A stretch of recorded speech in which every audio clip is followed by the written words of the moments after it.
Sir Don, ayun, nasa harap. Bigyan natin ng mic si Sir Don. Ayan, maganda. Wow, si Barbie may pakilig ka. And then actually, sa iba ako nakasan. Pero Barbie, nakita ko yung reaction mo kanina nung pinakita yung topless ni David. So, bakit ganun ang reaction mo? Sabi ni... Ano sabi ko? Wala. Hindi, nagulat ako kasi akala ko wholesome na siya ngayon. Nagulat ako, may nakita akong nipples. Okay naman siya actually. Okay naman yung inalagaan naman yung shot. Nagulat lang talaga ako. And I guess isa yon sa magpapatunay na we will be seeing more of fearless David in this project, Okay. diba? Talagang binigay niya na lahat. So, marami tayong aabangan sa kanya. But hindi mo ba madalas nakikita yon sa set? Unfortunately, What a question, Sir Don, of course. Okay. sa kasamaang palad, actually wala nga po ako dun sa eksenang yun. So, Okay. hindi ko alam na may ganong eksena. So hindi si David yung tipo ng artista na kahit kaharap yung leading lady niya, nagkuhubad? Ay, hindi. Very po Very talaga siya. gentleman talaga. Ayun. Prim and proper talaga. Thank you. Thank you po. In question ko talaga for Faith naman. Faith kasi, ayan na, diba? Ikaw ang Hello third, po. third party ka, ikaw ang kaagaw. At talagang teaser pa lang sinampal mo na agad si... So, Oo nga. first question ko, kumusta yung experience working with Barbie and David? Na alam naman natin kung gaano ka-popular ngayon. Second, ready ka na ba? Ay, saan to? Sa mangyayari sa'yo, sa tweet, sa X, sa social media, alam na natin. Ano po? Ready ka na ba sa Sa mga pangbabash ng mga Yes. tao. Well, first of all, sobrang blessed ako to be able to work with Barbie and David. Kasi po, sa anak ni Waray versus anak ni Biday, dapat po magkaka-work kami ni Barbie doon. Pero sa kasamang pala, dahil po nagkaroon ng pandemic, so may mga changes sa story. So ngayon, na natuloy yung project, ay hindi niyo po talaga alam kung gaano ako ka-fan ni Barbie for this, sa totoo lang. Nung nakaupo po siya, bago mag-start ang eksena namin, sabi ko talaga, sino yung gwapo na yun? Hindi ko alam, si Barbie pala. Okay. So, Kasi, totoo po talaga, bilang Cardine, makikita mo bilang Dino, talagang yung essence ng pagiging lalaki, naramdaman ko. Kaya excited ako sa mga tao na makita nila yung ibang Barbie na yon. At kay David naman, syempre, happy ako to work with him. Kasi isa din siya sa mga nakasabay kong mag-workshop nung nagsistart pa lang ako sa GMA. And yun nga, ibang David yung nakita ko dito. Sa totoo lang guys, bossesan pa lang, ay, wala na. Taob na. Oo, kuhang-kuha yung boses, yung galaw, yung tindig. Iba talaga. Kaya it's something to watch out for other people at sa mga fans and supporters ng Barda. And yung about naman sa bashing, ako, wala akong pake. Basta kumikita ako, masaya ako. Okay, tama. Oo. Di ba, hayaan natin silang i-bash niyo ako ng i-bash. Yayaman ako ng yayaman! Charot!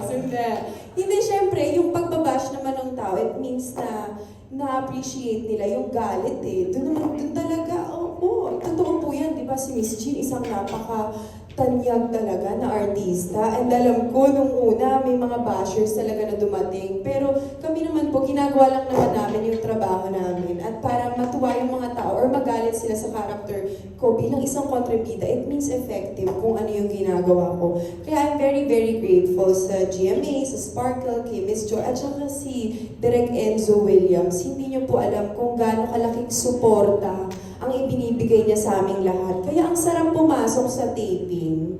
More to come. Diyos ko, hindi ka pala kay David ililink, kay Barbie ka pala. Oo, may mga eksena kaming dalawa ni Dino, nakaabang-abang na kahit kaming dalawa din talaga. Ba't ako tumayo, di ba? Dito lang ako, oo.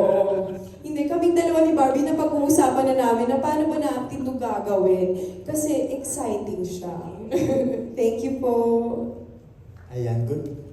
Bongga naman sumagot ni Faith. Jean, ipupush ko lang yung yung kay Barbie kanina, gaano kahusay na artista si Barbie, na actress si Barbie? Bata pa lang mahusay na siya. Kasi, Jin, Oo. nung lumabas yung teaser, talagang nag-trending agad. Tapos pag binasa mo yung reaction, talagang puring-puri yung acting ni Barbie. Yun pa lang nga, yun sa inyong dalawa pa lang. Naku, thank you so much. Magaling talaga si Barbie eh, kasi nanggagaling dito sa heart. Hindi siya umaarte.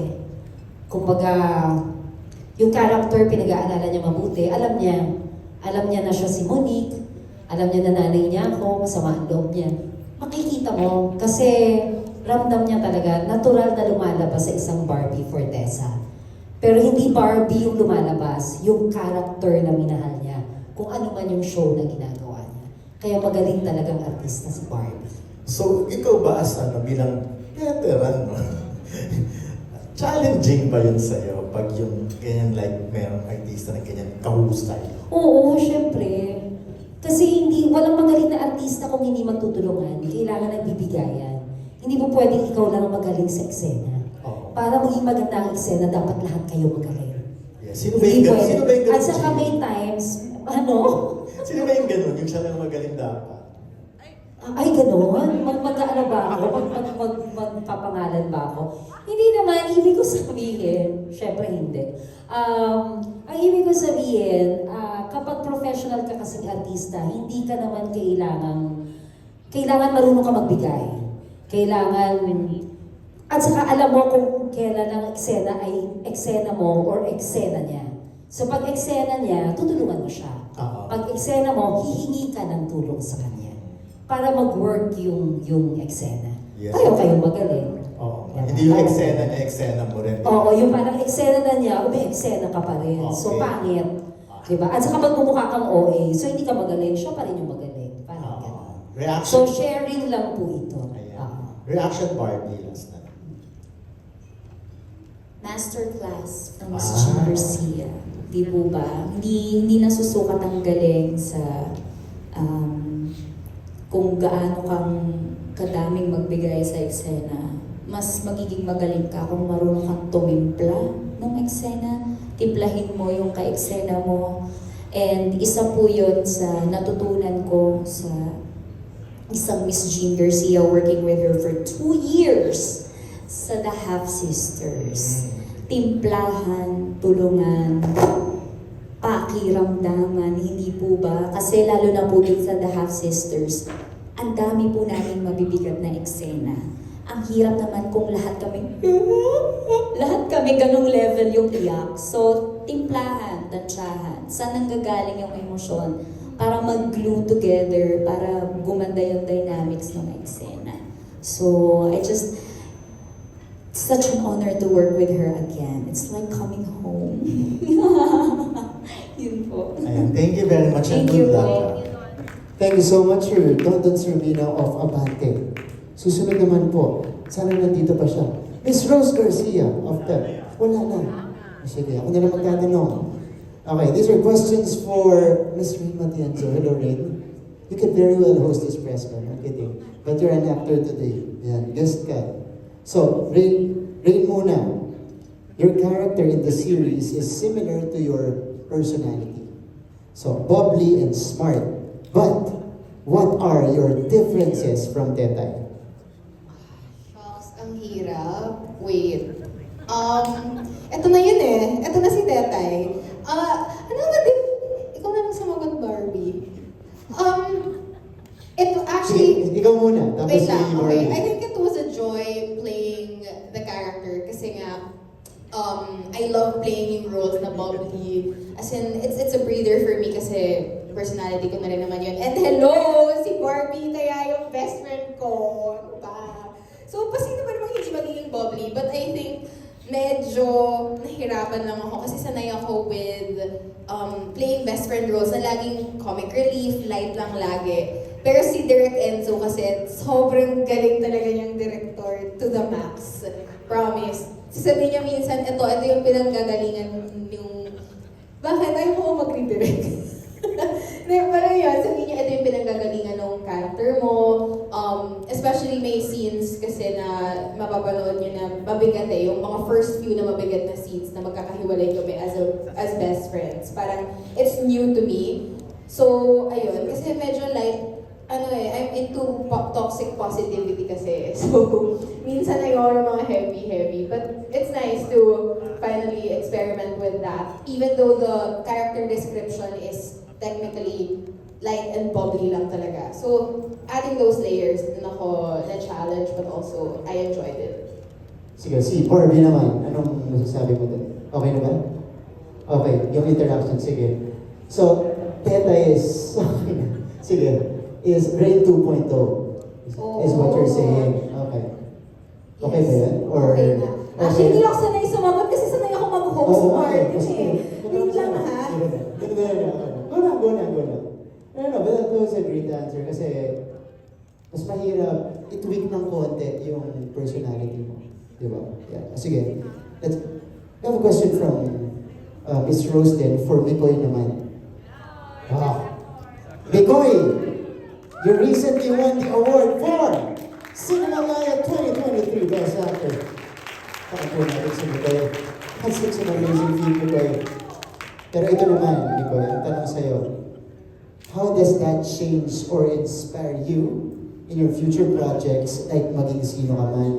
Tsaka ano yung mga ibang roles pa na gusto mo rin ma-explore? Dun sa how it changed me and inspired me to do this show, siguro, to be honest, parang halos wala naman talaga. Kasi we started doing this even before naman the festival began. But, yeah, like, iba yung high nung time nung nangyari yung awards night. But I think it was more than anything, it was just like a pat on the back or reassurance na parang to just keep doing what I'm doing. So, I guess, parang yun pa rin naman yung ginagawa ko dito. I'm gonna get introspective into it. Meron ako mga personally sa akin changes. Like, iba rin kasi, like, it's the first time I've ever won anything. So parang, it's validating. So, siguro, nakakadagdag siya ng confidence when I'm on set, when we're doing scenes together with sina Goth, binubugbog ako sa eksena. 1 million views! Nabugbog ako ni Golden Boy. Tapos, yun, and with David and everyone else, and with Sinadre. But, yun, tapos doon naman sa roles, honestly, I don't know yet. Kung anong pumasok, kung anong dumating na interesting, kung anong worth, pagbigaan ng pagkatao ulit. Eh, yun, kahit saan, I guess. Thank you so much, Mikoy. Thank you.